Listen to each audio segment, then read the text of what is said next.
Welcome to Stroke Forward. My name is Marcia Moran. For the next 40 minutes or so, we are going to talk about things that stroke survivors, or any brain injury survivor, deals with. If you look at me today, you probably don't see a person who had a stroke, but I feel it. My body functions differently. Do I think I will get back to 100%? Yes, because to think differently is to admit defeat. We will talk to all sorts of people who have been there, from survivors to caretakers to doctors, nurses, therapists, friends, and family who have seen us at our weakest. They have cheered us with their victories, no matter how large or how small. How did we get here? That's what this show is going to tell you. Hi there. Today we're going to talk about planning. I know planning can be a really boring topic, but for people who are recovering from brain injury, I think planning is essential, and I will show you an easy way to make goals that will stick. I remember laying in the hospital when I had my stroke.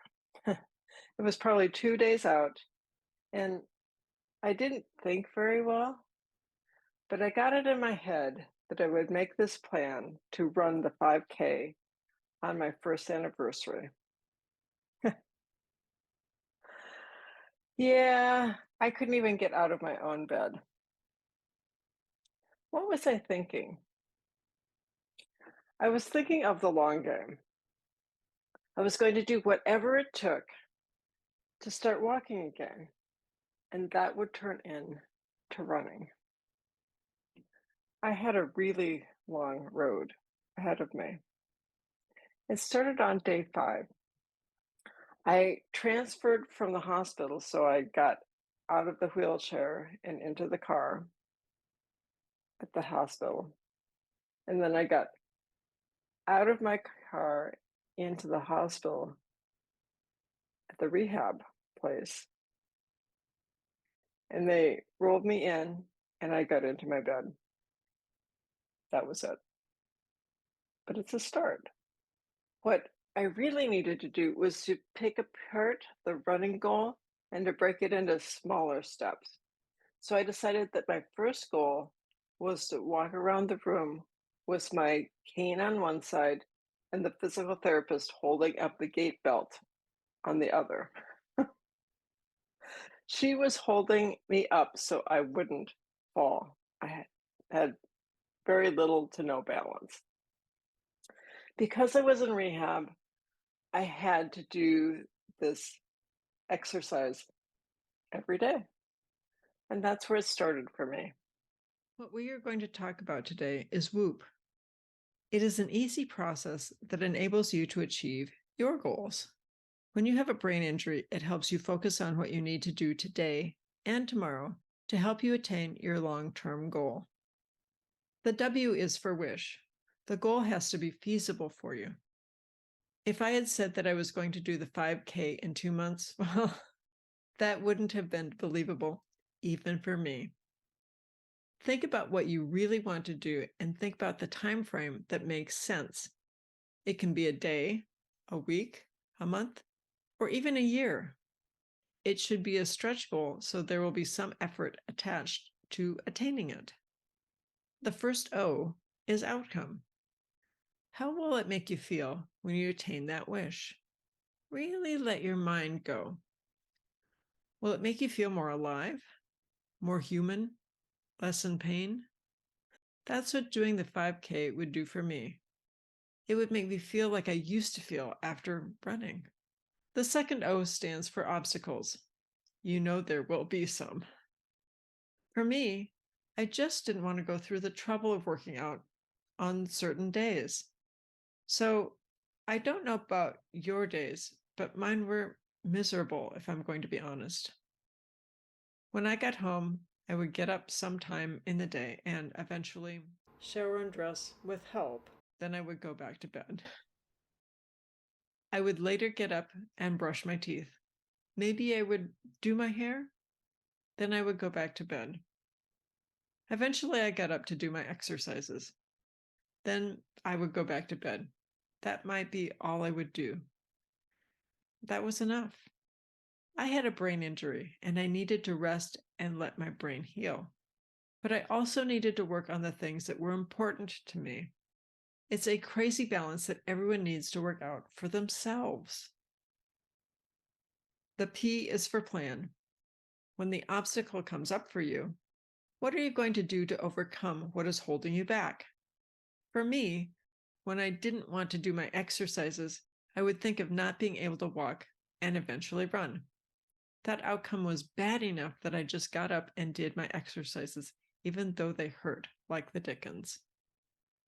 The if-then plan. If obstacle X happens, where and when, then I will perform Y. So I don't feel like running today. I will get up and do it before I eat my dinner because I want to run the 5K without pain on my first anniversary. Repeat this. Make it your mantra. Let's go through what it feels like to think up your WOOP. We will take a couple of minutes to unwind. Breathe in. Breathe out. Continue this slow breathing. As you continue breathing in at a relaxed rate, go ahead and think of one wish that you have. Is it possible? If it is, how long will it take you to achieve this goal? If it's a big goal like mine was, break it down into its smallest pieces. Something that you can achieve this week, maybe a day. Okay, do you have your goal? Let's go on to the first O. What is the outcome you will achieve when you reach the goal? Will you feel more accomplished, fulfilled, respected? Really think about what you envision yourself to feel in that particular moment. Take some time. Really think and feel it through. Okay, do you have it? Let's go on to the second O. We all know that things don't work like we expect them to work. What do you have in your control that is stopping you from achieving this dream? What are the thoughts and behaviors that keep you from not achieving your wish?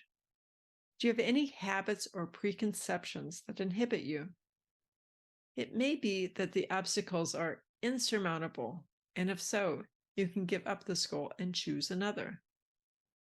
But if you have found one that is surmountable, then you are ready for the P, or plan. What are you going to do when the obstacle stands before you? What is the one action you will take at this particular time? Your if-then plan. If obstacle X happens, where and when, then I will perform Y. Repeat this. Make it your mantra. Dr. Gabriele Oettingen is one of the world's most respected motivation scientists. She has written the book, Rethinking Positive Thinking, Inside the New Science of Motivation. How you think, believe, feel, and behave impact your life.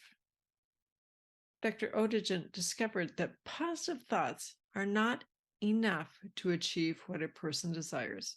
You see, thinking positive thoughts and nothing more leaves you feeling good and decreases your systolic blood pressure. Feeling better, the person doesn't pursue their positive thoughts. So Dr. Oettingen discovered a new way of thinking about how you want to achieve your goals through a process called mental contrasting. You can imagine how to self-regulate and proceed in the future to help you master challenges in everyday life and achieve long-term objectives. She relied on her husband's work to attain the last two sections of WOOP. So, how did my WOOP work? On the first anniversary of my stroke, I did not run. I was kind of running, but not well enough to do a 5K. That's okay. I reorganized my thoughts and decided to do a 5K on my second anniversary. That didn't turn out so well either. 2 weeks before my second anniversary happened, I took a fall while running and dislocated my right elbow. I decided at the time that maybe running was not the right sport for me. Looking back, though, I felt like the 5K goal worked out pretty well. If you looked at me walking down the street, you wouldn't know that I had a stroke. If you were a physical therapist, however, you could see that there was a difference in my gait. Still, after 9 years, my gait is off balance. I am working for a time when a PT will not be able to tell that I had a stroke. If you find that this exercise works for you, awesome. However, if you feel that you need some additional guidance on the WOOP method and some other coaching techniques and would like some help, please contact me at marcia@strokeforward.com. That's MARCIA@strokeforward.com. Thank you for listening. You can buy Dr. Oettingen's book, Rethinking Positive Thinking, at Amazon.